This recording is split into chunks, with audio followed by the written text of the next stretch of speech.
Welcome into the boiler room as I am the president and the CEO of that boiler room. Facci over here at Faccis Cinema. And today, after all of these months that I've been dragging my feet, finally going to get into ranking the Nightmare on Elm Street franchise. Now, I don't know if you guys are as excited about this as I am, but I myself am ready to just dive into this thing, so why don't we just get started?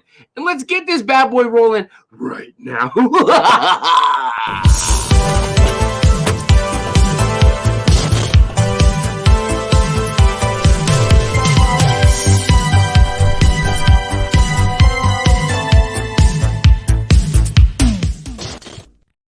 Gentlemen, I am back once again talking Nightmare on Elm Street. As you guys know, I am the closet Nightmare on Elm Street fan. I'm gonna come out, I swear. I'm gonna come out one of these days. But not today, guys. Not today. Today, I am here to rank the Nightmare on Elm Street franchise for the first time ever on this channel. Or any channel. And I figured, why not set the mood with a little bit of red boiler around me? Like I'm down, waiting for Freddy to pop out. Or maybe I am Freddy. You guys just don't know nothing about that now, do you? Alright, but seriously. This is a beloved franchise, one of the big three. A lot of people have this franchise as number one of all time for them. A lot of people have Freddy Krueger as their number one iconic villain of all time. Me, on the other hand, I am not in that category. I do enjoy some of the movies, but others along the way I am not the biggest fan of. This is going to be 9 movies in this ranking. I did include Freddy vs. Jason. I'm going to include that in my Friday the 13th ranking and my Nightmare one. It's only fair for me personally. But let's go ahead and dive into this with number 9, and I got to go with The Nightmare on Elm Street Part 5, The Dream Child. This movie just did nothing for me. The kid was probably one of the most annoying things ever. I wanted to punch him in the face. Like I've heard a lot of people say. Just not a lot going on. Obviously, this is way into the Nightmare MTV version of Nightmare on Elm Street, Freddy Krueger. And it shows for sure. This movie, honestly, I thought I was going to have a good time with it. The idea, the concept of Freddy messing with your baby in the womb, in the dreams, was pretty cool. But it's a boy! It just did not work for me, and it was probably my least favorite of any of these watch-alongs that I did. So, Dream Child coming in last place, number 9. Number 8, I have Freddys Dead. And let me tell you, I did not hate this movie. I did a watch-along on the channel with Cody from Dude Who Loves Movies. It was a rad time. We had a really good time laughing, making fun of the movie. But as bad as it is, I still had a good time. So maybe for some, it's one of those, it's so bad, it's good. I kind of like the charm that it was going for. I like the jokes. This was definitely 100% comical Freddy. And I know I just said it didn't work in the last one, but for some reason in this one, it totally knew what it was. We got the power glove, relating to the times when the movie came out. I just had a really good time with it. Yes, it cannot be taken seriously at all. Adds a bunch of new lore that we didn't know anything about to Freddy Krueger. But I really dug it. I had a good time. Like I said, it's so bad that it's good. So, Freddys Dead coming in at number 8. Number 7 for me was a movie that I went to see at a midnight showing. And I'm not even a Nightmare on Elm Street guy, but I was there opening night in the stands checking out A Nightmare on Elm Street, the remake from 2010. Very dark, very gloomy, very emo. Kyle Gallner was great in this movie. I like him, but I like him in anything, so I don't even think that counts. We got Kellen Lutz in the beginning. Probably one of the coolest opening scenes at the diner whenever he's with his girlfriend and he just stands up with a steak knife. And you know what he does next. That part was pretty damn cool. Was screaming Nightmare on Elm Street, very dark, very sinister. But the rest of the movie was kind of just like a drag for me. They tried to replay all of the same stuff from the original. It just didn't work very well. They CGI'd a lot of stuff instead of going practical. Did not work. The only cool thing about the movie really was the micronap scene in the pharmacy when Freddy is bouncing back and forth between reality and the dream world. That looked freaking amazing. That was a very cool concept. I wish they would have dove a little bit more into. And, you know, Jackie Earle Haley did the best he could with what they gave him. It was not against him at all that this movie did not perform up to standards.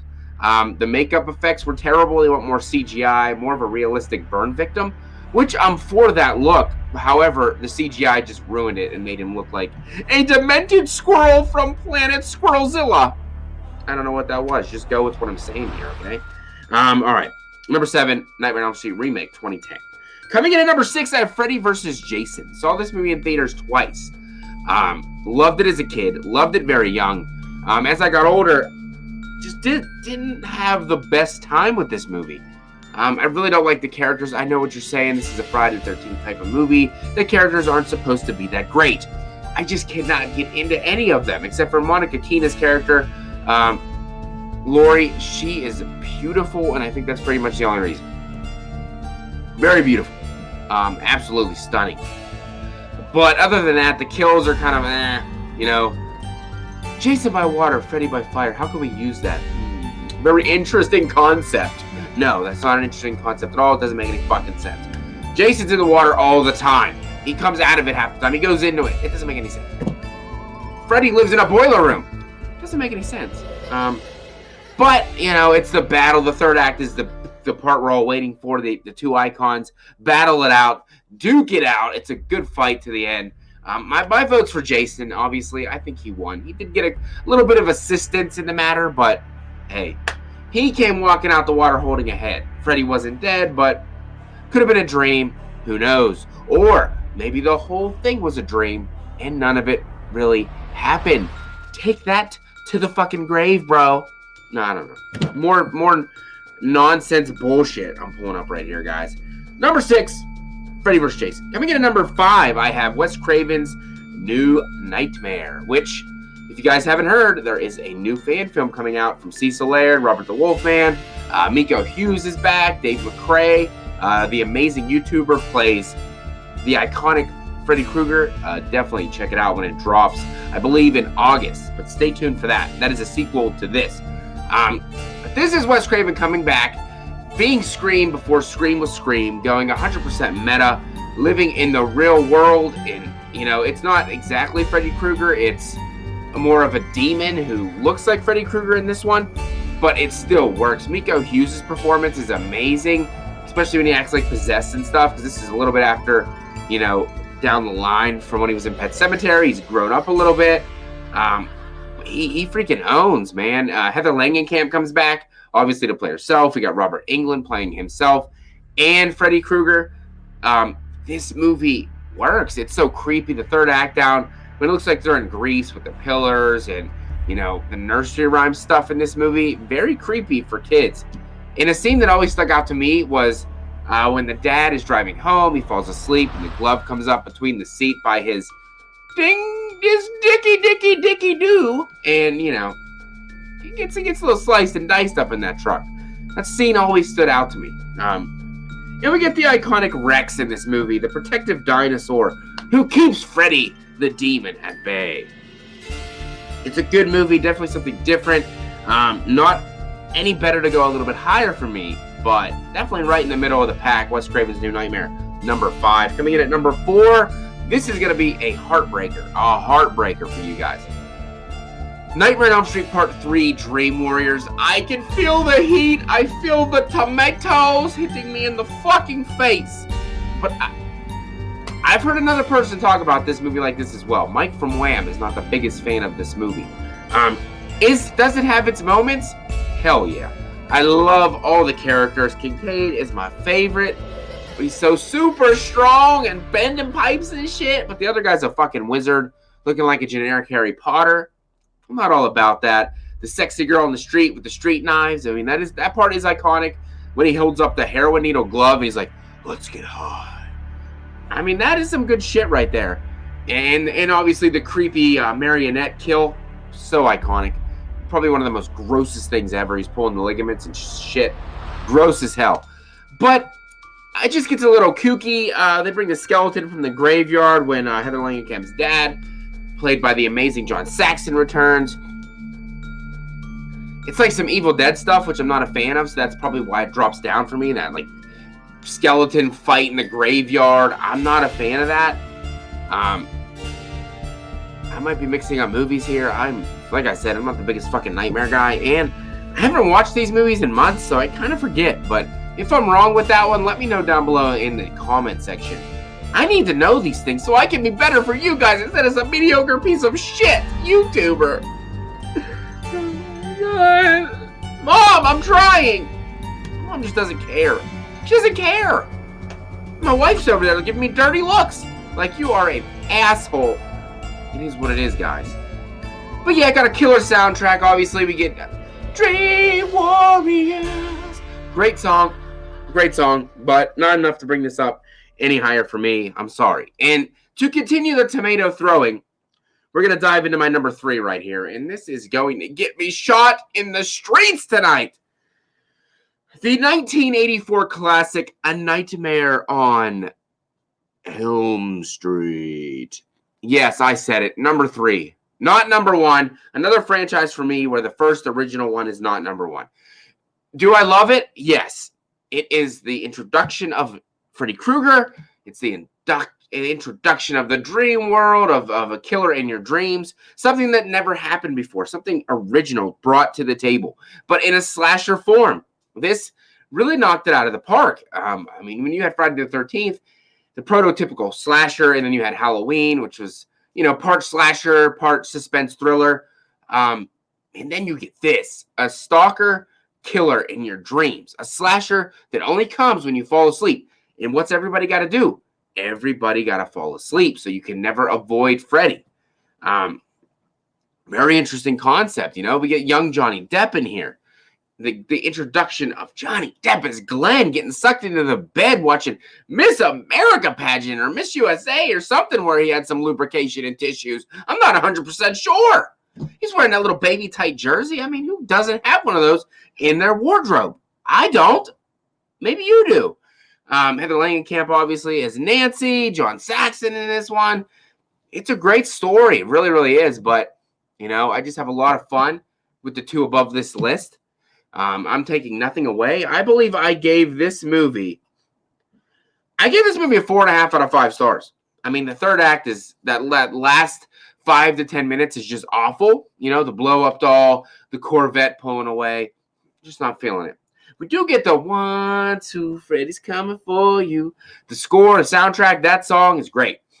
Little girls jumping rope. I don't know what that's about, but they're there and they're throughout this franchise. So good for them for keep jumping. I hope they're jumping open heart for America like we did when I was in elementary school. Got to get that money for the heart. Got to keep it going. But it's a good movie, a classic of the genre, a must-watch. But for me, number 3, and I know I'm wrong, and I don't give a shit. Coming in at number 2, not a lot of people's favorite. I got Nightmare on Elm Street Part 4, The Dream Master. Something about this movie just worked for me. I love it. I love the diner. I love Alice. Alice is amazing. My favorite character in this franchise. I love her connection with her boyfriend. I can't think of his name right now. Could be Rob. I'm not sure. Drop that down below. I can't remember. But they keep reliving that scene with the diner. You know, they keep going back. They complete something. They come back again. Like, I think we've done this before. How about you drive? I don't know. Something about that scene really worked for me. Kincaid was back, obviously, the Dream Warriors. However, the people who lived through the third one came back to get killed off in this one within 20, 30 minutes of the movie. A lot of people hated it. I didn't have a connection, so it really didn't matter to me. However, I did like Kincaid, and I would have loved him to stay a little bit longer, for sure. But just everything about this movie works. The soundtrack for this one is great as well. The kills for this one, this is whenever that girl has asthma and he sucks the life out of her. That's pretty cool. I like that a lot. I like the cockroach scene in this one, the bodybuilder. That's a great scene as well. I'm really hoping I'm not messing up these fucking kills and movies together. But you guys will let me know because you'll be like, damn, that guy fucking sucks. Why do we watch his dumbass shit? Who knows? But I really like it. And then the subtle ending, and they're sitting at the fountain, and you know, you think it's over, you think it's safe, and then a little subtlety with the fountain and Freddy, and boom, baby, let's go. On to the next one. The Dream Child. Them two hooked up and had a baby. Because you know where babies come from. The factory, of course. Why the fuck would they come from anywhere else? But that leaves me with one option left, and a banger indeed. My number one is what they say, the gayest horror movie of all time. The gayest Nightmare on Elm Street movie, and I don't give a shit because I love it. Nightmare on Elm Street Part 2, Freddys Revenge. Absolutely love it. Love following Mark Patton's character, Jesse. Absolutely love it. He brings you in. You want more of... I prefer Jesse over Nancy from the first one. That's just my opinion, but I do. Different story than the first. We're not even sure if this is this exact same Freddy as the one in the first, but this one is the most sinister, the darkest. The look of Freddy in this one is my personal favorite. You get the iconic pool scene. I mean, come on, we got flames coming up from the bushes. You're all my children now.